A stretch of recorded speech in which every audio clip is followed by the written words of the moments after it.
Hi guys, welcome to Cow Corner Cricket Cast. I'm your host Pratham, and today I'll be previewing the second ODI between Pakistan and England at Lord's in this three-part series held in 2021.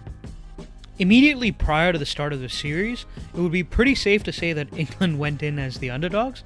Now, it's really funny saying that because actually, given that England are the current World Cup champion holders and that they've probably been the best team in modern conditions and limited overs formats for at least 4 years now.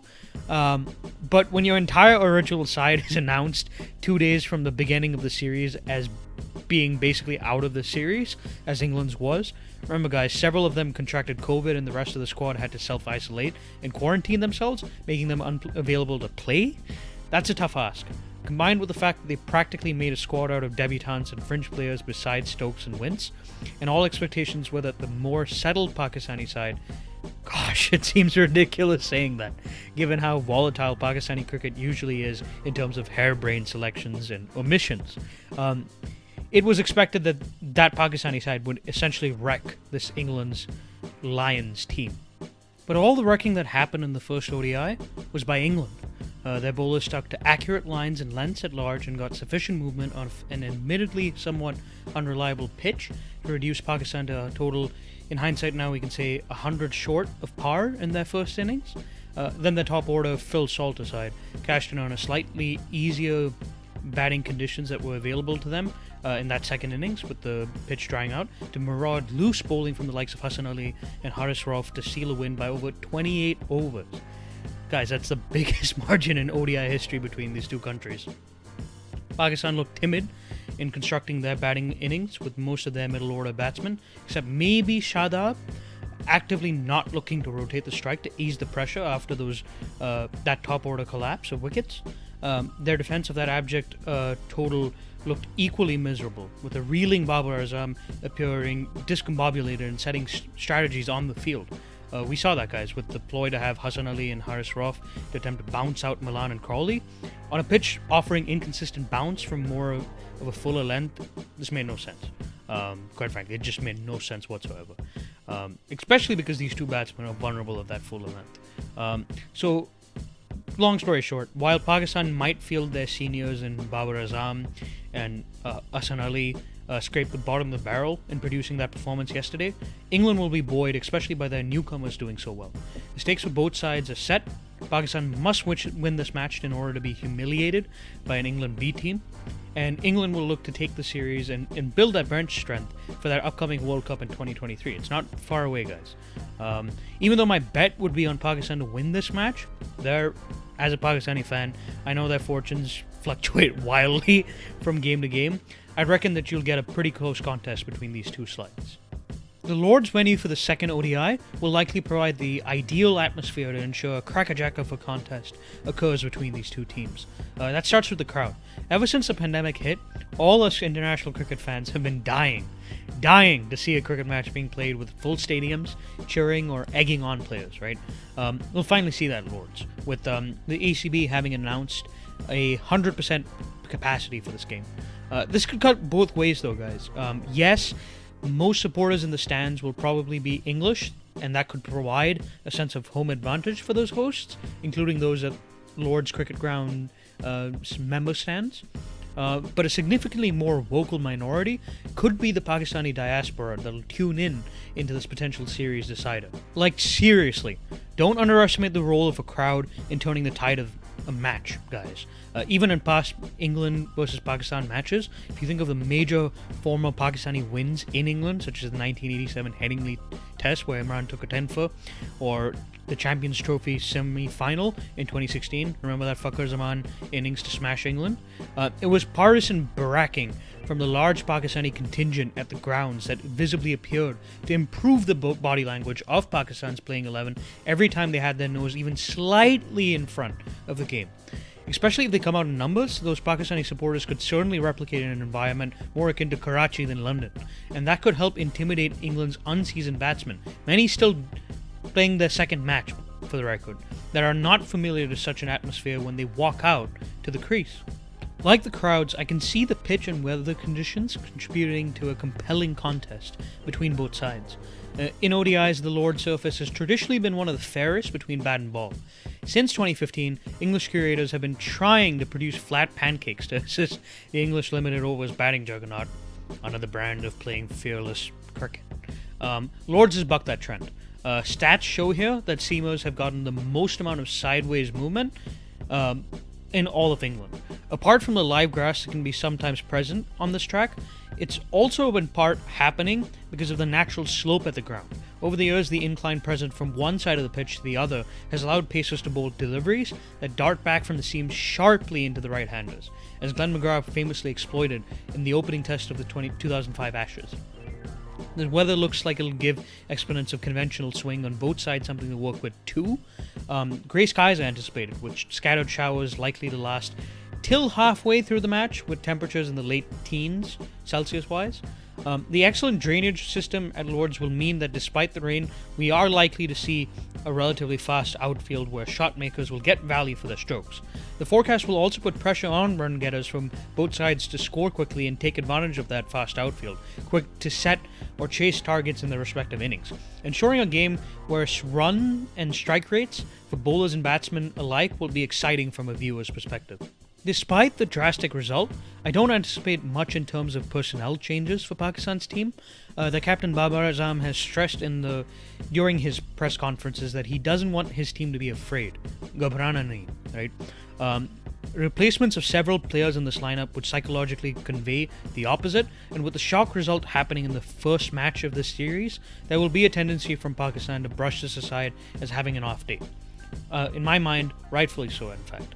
If anything, I could see the quick bowler Haris Rauf being swapped out with the younger Mohammad Hasnain. While Rauf does bowl good outswing to the right-handers at a sharp click, I mean, he clocked 145 kilometers per hour in the first match frequently, folks. He seems to have what I can only describe as a tape ball mentality.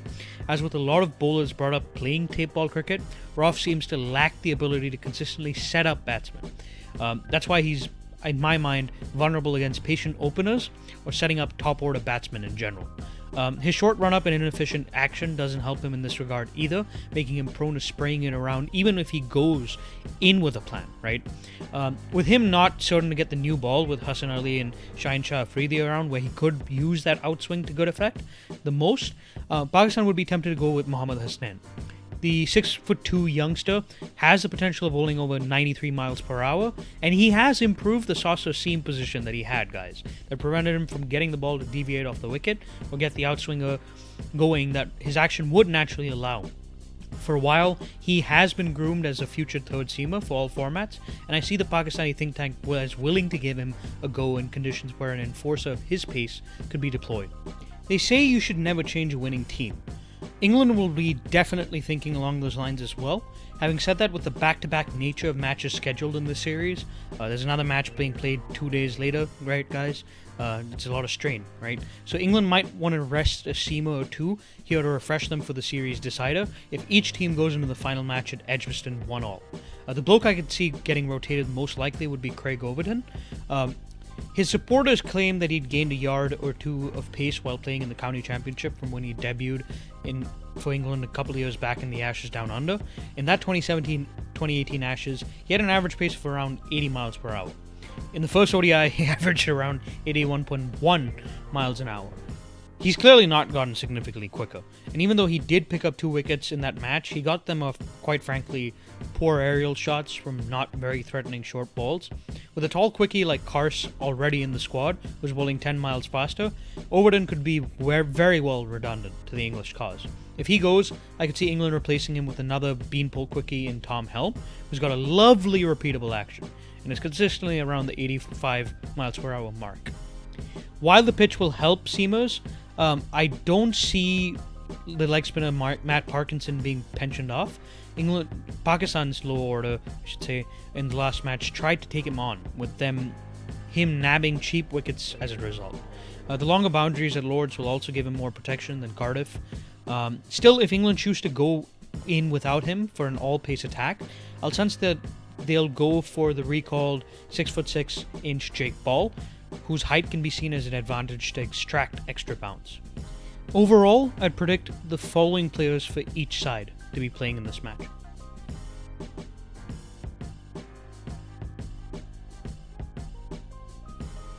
With each lineup discussed, let's pick a Fantasy Dream 11 cricket team out of the both of them for this match. In terms of the openers, I'd go with Imam Ul-Haq and David Malan. Phil Salt's tendency to hack at a lot of deliveries and drive without reaching fully to the pitch of the ball, I see him dooming him in a seamless match, which this Lord's wicket promises to be. Fakhar Zaman's also got massive technical deficiencies and inhospitable moving conditions, with him getting out often squared up to wide-ish out-swinging deliveries at that 6th or 7th stump. While Imam and Malan aren't really known for their own reticence at the crease when the ball is swinging or seaming, there's a reason why, after all, both average under 30 in Test match cricket, folks. They both have more patience at leaving and defending in the early stages of their innings than their opening partners in Fakhar and Phil. They also have personal points to prove. Each would like to make a comeback into the Test squads after being dropped for failures in testing conditions. Runs scored here when the ball is predicted to be jagging around more than a usual ODI would allow them to stake stronger claims back into that 5-day format. The middle order is where things get a little bit more interesting. Babar Azam's got an average of over 50 on this ground and is the format's #1 batsman. Zac Crawley smashed a better than a runner ball 50 in the last match, and his technical efficiency with the lack of tapping his front foot to become more nimble on the front foot as a signal seems to have been resolved with that innings. I'll go with the safe choice of Babar here, simply because I don't think he's going through a slump of form. He just got a Jaffa in the last match that he really couldn't do much about, and I see him wanting to try to lead by example with bat to turn things around in this series. James Wince at 4 gets my vote. He didn't get an opportunity to bat in the last match, but I reckon he's the sort of batsman that, despite normally being an opener, has the power game to hit straight sixes to be comfortable batting at the #4 spot in a rain-abridged match where there are lesser overs to bat. Rizwan just seems uncomfortable at batting at 4, quite frankly, and not opening, and I don't see that changing for this match. My picks to bat at 5, 6, and 7 will be Saud Shakil, John Simpson, and Lewis Gregory, respectively. In the case of Shakil, I admit that I'm a sucker for his finesse and timing, but I do think he'll be also critical for Pakistan's chances in this match with his excellent rotation of the strike, which is an abnormality for many modern-day Pakistani batsmen. He'll be very handy in knocking out Parkinson out of the attack by constantly rotating the strike against him. Simpson's got knowledge of home conditions here. This is his home ground, Lords, to score gritty runs in the case of a top-order collapse, and his keeping from what I've seen in the county championship is pretty solid. Gregory's gentle medium pace and capability to swing the ball both ways seems far more suited to the overcast conditions than his counterpart Shadab Khan's flattish leg breaks and googly.